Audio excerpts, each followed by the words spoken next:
Alright guys, on today's video, I'm going to talk about the pros and cons of the Killer Instinct Lethal 405. I put up a couple other videos going through it, one of me shooting it, one of me just talking about it. But this one I'm going to go through just the pros and cons, the things I like about it, things I don't like about it. One thing I will say real quick, go ahead and subscribe to my channel guys, like this video.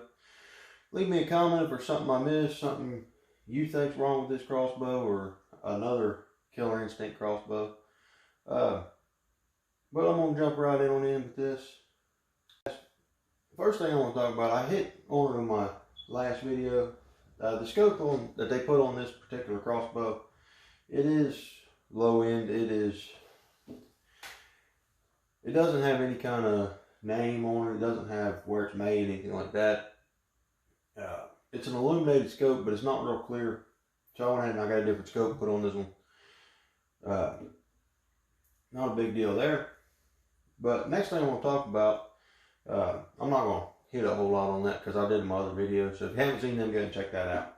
But next thing I'm going to talk about is I'm going to put in a clip right here where of me cocking this thing, and you're going to hear a lot of squeaking. And it's not the bow. The bow itself is dead silent. There's no noise at all with it. What it is the rope cocker that Killer Instinct sends with these crossbows are pretty cheaply made. It's the bearings in here that are squeaking. I had a guy comment on my other video and said, which he's right, he's 100% right.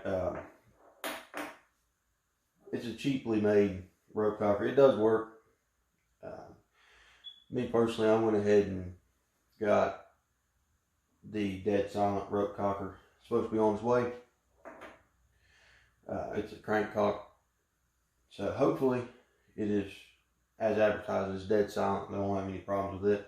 I got that for two reasons. I'll go through the second reason here in a few minutes. But I got it. The first reason just because I'm trying to cut down on the noise. If you can cock it before you get in the woods and not need it again, this will do just fine. But if you got to cock it in the woods, you're not going to want to do it with this because you'll scare anything away. But alright guys, so I'm going to put that clip in right now. Put in that notches and get her hooked up. Alright guys, so the next thing I'm going to talk about is, I'm going to grab hold of this bow. There is, on the quiver, there are two screws right here.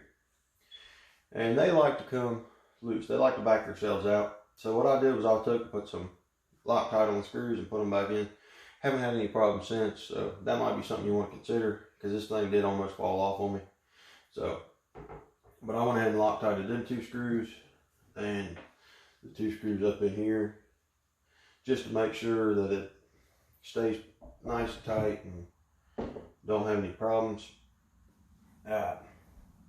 They give you a lot of extras with this crossbow. It's only a $200 crossbow, and they probably give you what you would think would be $100 worth of extras, but it's really a cheaply made extras. The rope cockers, maybe $10. You know, the scope, I don't know how much it would cost, but it's not a lot. Like I said, it is an illuminated scope, but that's about it. This one's not an illuminated scope, but it works a whole lot better. It's a whole lot clearer. It's a Barnett scope off a Barnett crossbow. The guy at Cabela's threw that in for free when I bought this. Got lucky there. But overall, guys, the crossbow itself is a really great crossbow. It shoots really nice. I've shot it out to 60 yards and haven't had any issues whatsoever with it. Wherever I try to put the bolt, it's where it hits. It's a nail driver. It's a good crossbow as far as that goes. I think what they did was they took a really good crossbow base and then put a whole bunch of extras on it that are cheaper made to keep the cost low, which I'm okay with because if I can pay this crossbow $199, if I can pay $200 for the crossbow, and then if I got to change out the quiver, scope, rope cocker, things like that, and have a really great bow, and not have to spend $1,000 on a bow, I'm happy there. Like I say, guys, I'm on a budget. I don't have thousands of dollars to spend every year on hunting stuff.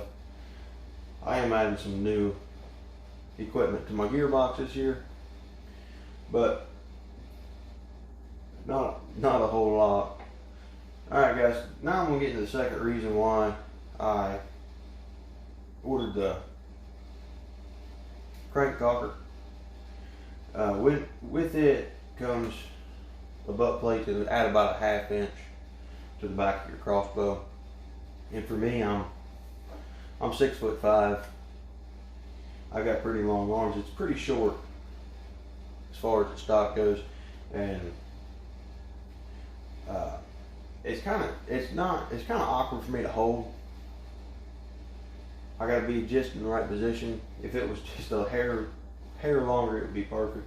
So I went ahead and I ordered that just so I get that butt plate, and then it'll bring it back out just a hair. We'll try that and see how it goes.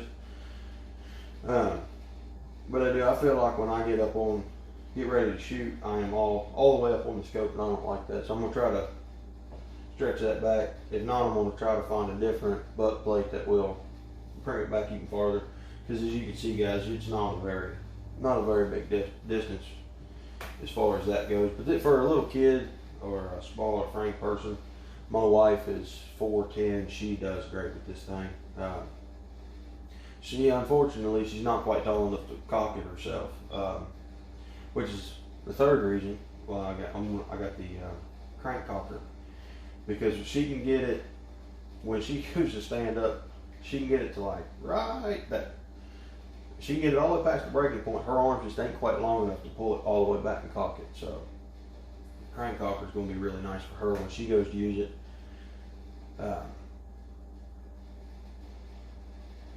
But overall, guys, this is I think it's a well-built crossbow, and it's got a lot of nice features as far as string stops, limb silencers, string silencers. They put a lot of extras in on this, and it is I won't say well-built crossbow. A lot of people call it a cheap crossbow. I call it affordable. And there's always going to be them people out there who say, well, you just can't afford the better stuff and whatnot. But if I can spend $200 on a crossbow, put the same shots down the range as a guy who's got a $1,000 crossbow, you can really make some people upset that way. So, but guys, this is just a quick pros and cons. Number one pro, guys, is the $200 crossbow, and it'll drive nails at 65 yards. Love it for that point. I've had a lot of crossbows over the years. By far, this is my favorite crossbow, and I'm going to try to get out and go deer hunting with this thing again this weekend. I went this past weekend, and my father-in-law wound up killing one, so me and my wife had to jump in the car and drive an hour and a half to his house to go find his deer. We drove an hour and a half, and the deer went 15 yards, straight line from where he shot it, and just laid down and died. So, but he did get one. A nice 7-point. It was a big 7-point. Had a lot of mass to him. He just didn't have a whole lot of points. But that's not what I'm talking about here today, guys. So this crossbow, really great crossbow. Well, kind of screwed that one up there. All right. Anyway, really great crossbow. Can't say enough about it. I'm pleased with that crossbow itself. Like I said, the scope kind of iffy. I did have some people comment on my other videos saying that they had a really good scope, which I don't know. Maybe it was just the one that was on this particular crossbow. Like I said in my other video, the guy at Cabela's told me that out of the 40 that Cabela's had sold, only about 5 of the scopes had been clear. Mine in particular was one of the worst ones he said he'd seen. If you look through the crossbow, you couldn't tell. Or if you look through the scope, rather, you try to look through a crossbow, you ain't gonna see nothing. But if you look through the scope, you couldn't see a pheasant that was hanging on the wall 30 yards away. So, It was not clear at all. But guys, as you can see here, if you're still watching this video, it is a well-built crossbow. I mean, it does have all the nice features. I really like the grip.